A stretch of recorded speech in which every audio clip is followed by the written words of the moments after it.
Last week in the office, my colleague Peter was waiting at the water cooler water machine when another occupant in our co-working space was filling up one of those giant 80-ounce Stanley water jugs, and Peter dropped a one-liner that almost sent water flying out of my nose when I heard it 15 feet away. He said, "Save some for the data centers." And that joke is so good on many levels, but also kind of not funny, because that joke lives at the intersection of a few stories amidst this greater AI narrative that's starting to take form. The first, and that first story, is really a short and long-term impact on jobs in the economy, which has already been massive. And even without this, there are stories and sub-stories and counter-arguments. Last week on Friday, Shiv Singh wrote a piece that reframes a lot of this story. He says, we've been calling AI a tool, and that's a mistake.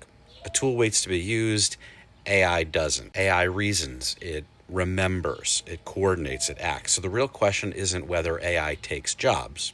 It's whether companies are using AI to make old systems faster or actually redesigning the work around a new kind of intelligence. Most are still doing the first one, he says, bolting AI onto org charts built for email and PowerPoint, right?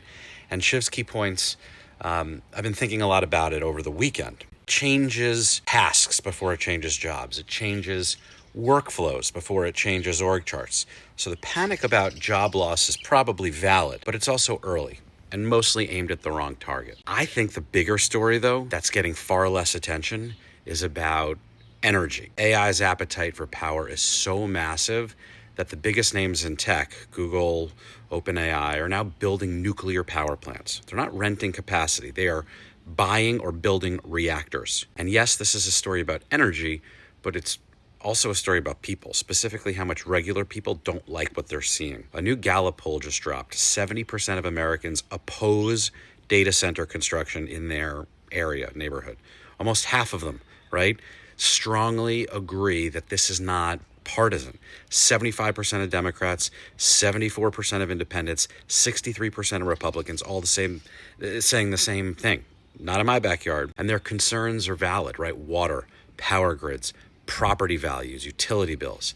And 15% of those people just have a bad feeling about what AI is going to do to humanity. I think all this will abate as we get a bit more progress, but I think it's also just the beginning.